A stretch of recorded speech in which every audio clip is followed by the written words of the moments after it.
Hai, balik lagi dengan gue, Bayu Tabusara di Ekonomi Pemalas. Let's make things clear bahwa gue udah ada di YouTube. YouTube gue di @ekonomi_pemalas. Gue nggak tahu cara gantinya lagi. Tapi beberapa episode sebelum-sebelumnya bakalan gue upload di sana, dan mungkin ada beberapa hal yang mungkin hanya akan ada di YouTube. Gue juga nggak tahu. Tapi anyway, kalau kalian butuh platform yang berhubungan sama YouTube, bisa datang ke YouTube gue juga. Dibanding kalau misalkan kalian butuh Spotify aja, bisa datang ke Spotify. Tapi perlu diketahui bahwa YouTube gue cuma audio yang nggak dikasih gambar doang. Bahkan nggak ada visual cue juga, jadi it's just another Spotify on YouTube. Jadi oke, let's see, gue mau bahas tentang ada nggak sih cara untuk ngilangin krisis gitu. Gue lupa ekonominya siapa, tapi gue rephrase bahasanya dia karena ya YouTube-nya bukan YouTube sih, maksudnya gue nggak mau mengoffend orang. Jadi yang namanya Kristus itu layaknya beragama tapi nggak ada neraka, katanya gitu. Jadi kalau misalkan ada neraka, kalau ada surga pasti ada nerakanya, dan neraka dalam dunia ekonomi itu namanya krisis itu sendiri gitu, intinya kayak gitu. Nah, alasannya kenapa sih terjadi krisis? Kalau Ray Dalio menjelaskan itu ada namanya cycle of economies. Cycle of economy itu bagaimana? Kayak gini. Kalau misalkan semua baik-baik aja, semuanya menyenangkan, having fun dan segala macam, sometimes lu trigger untuk melakukan sesuatu yang lebih karena menurut lu kayak semuanya baik-baik aja, dan akhirnya lu melakukan yang namanya leveraging uh, dari apa yang lo bisa lakukan. Nah, leverage ini sendiri yang itu menyebabkan sebuah ekonomi berjalan jauh lebih baik dibanding seharusnya.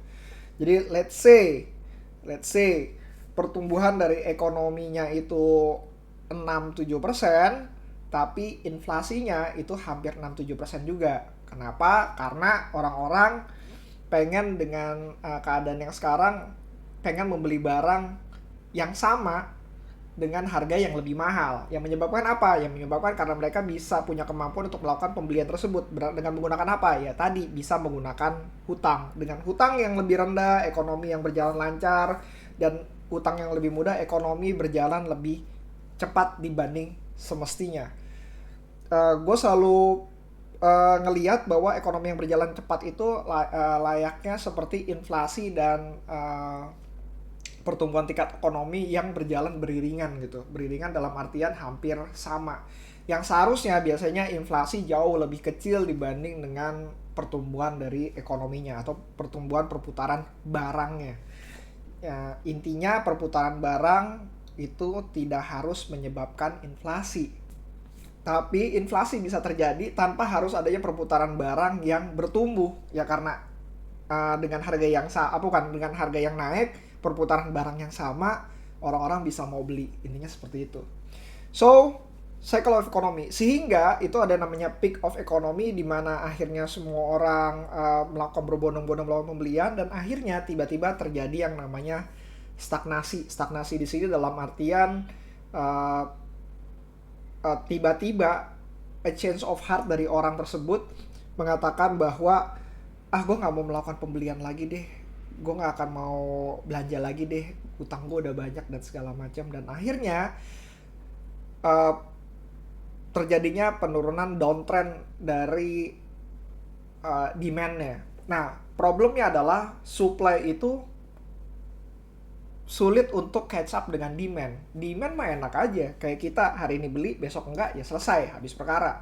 Hari ini beli banyak besok berhemat, selesai, habis perkara. Supply nggak bisa kayak gitu. Supply itu pasti ada yang namanya produksi. Jadi kalau misalkan tiba-tiba dia sudah forecast pertumbuhannya sebesar ini, ya sudah, kita akan tambahkan lagi dengan produksinya sebesar ini, dan tiba-tiba demandnya stop, apa hasilnya? Barang-barang banyak, demandnya nggak ada, dan harganya turun. Dan besoknya gimana? Besoknya akhirnya mulai melakukan yang namanya readjust, dan itulah yang terjadinya namanya siklus dari deflasi atau krisis itu sendiri.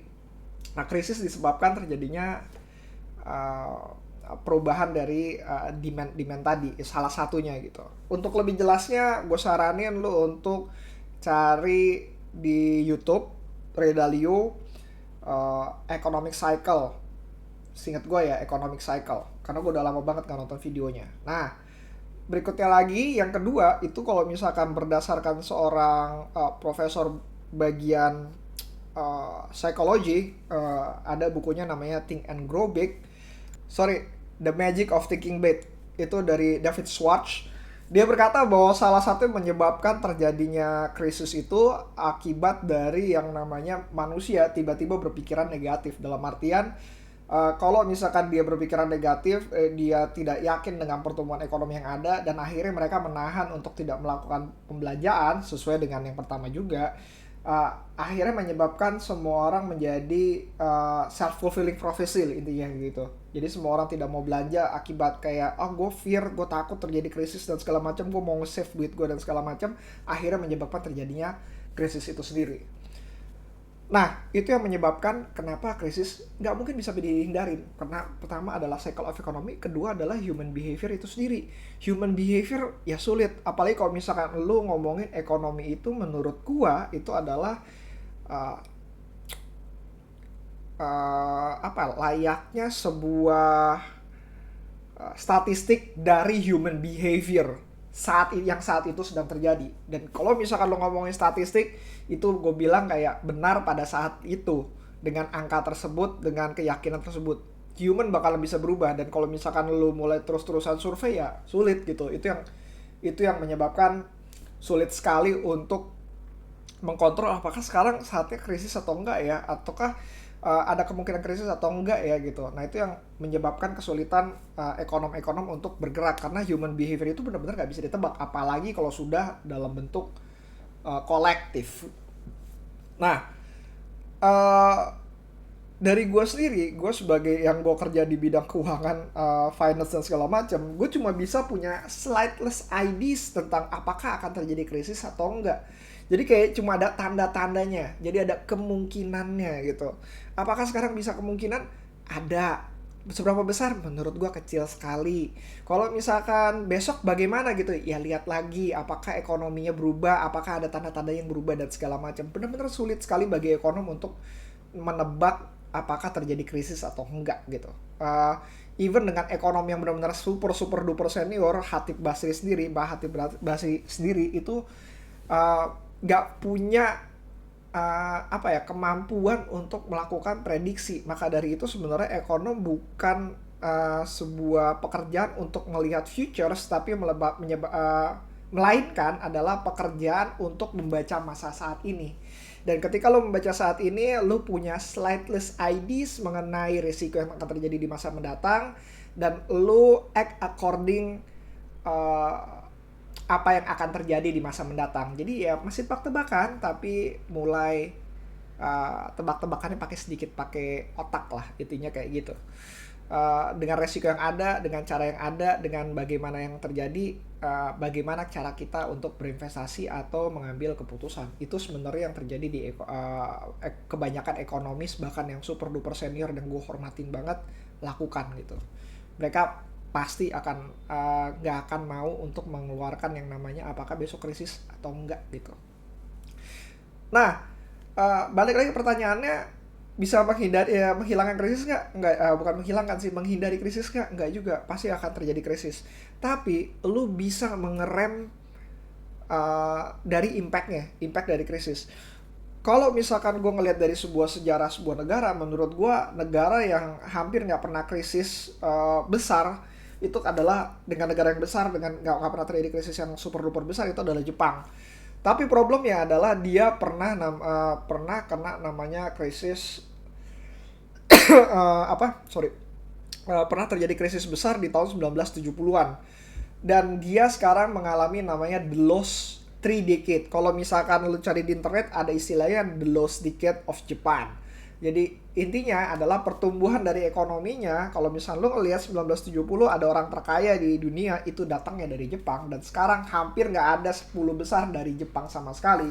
Kecuali Masayoshi Son kayaknya, dan itu sempat beberapa kali doang, nggak pernah dalam jangka waktu yang lama, karena mereka mengalami yang namanya the lost three decade. Bukan decade lagi, bukan dekade, tapi bukan 2 dekade, tapi 3 dekade. Kenapa disebut the lost three decade?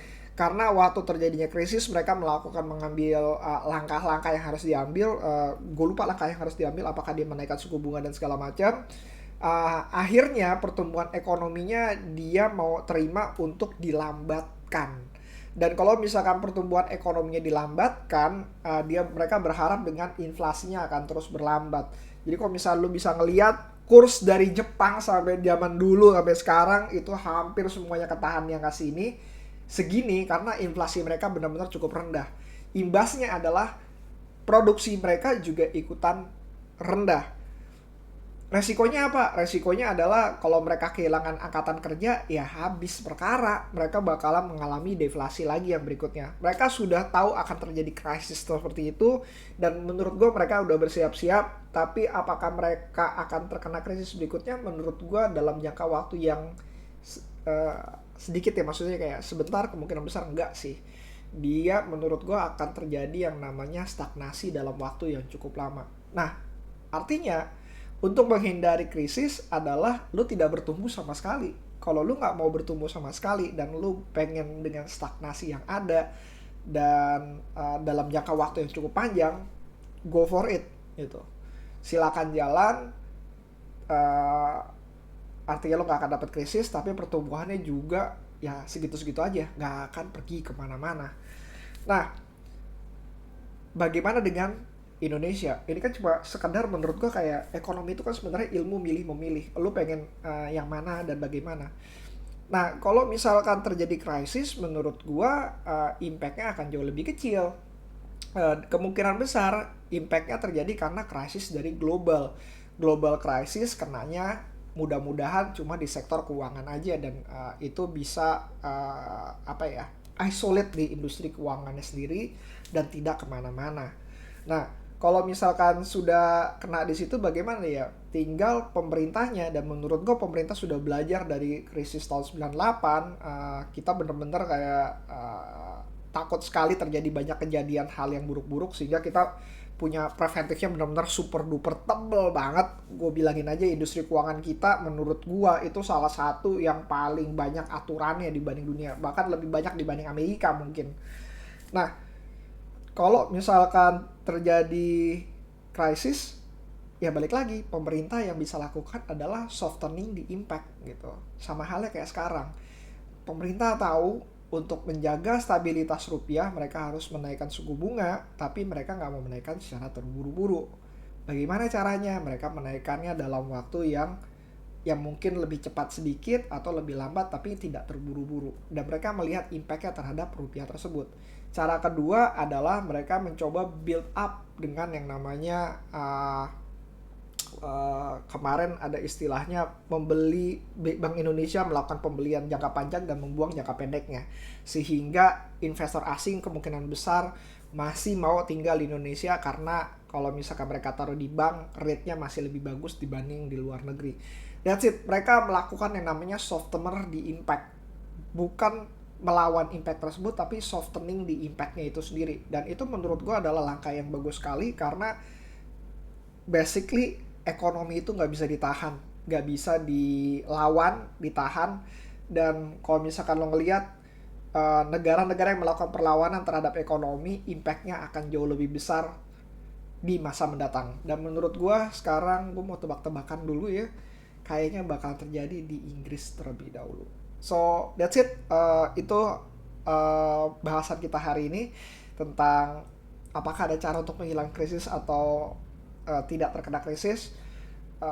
Let me know kalau misalkan ada mau yang mendiskusikan. Lo bisa masuk ke Instagram gue @bayutabusala atau email aja di bayutabusala@gmail.com. Subscribe buat YouTube gue kalau misalkan kalian sempat, and see you again next time. Bye.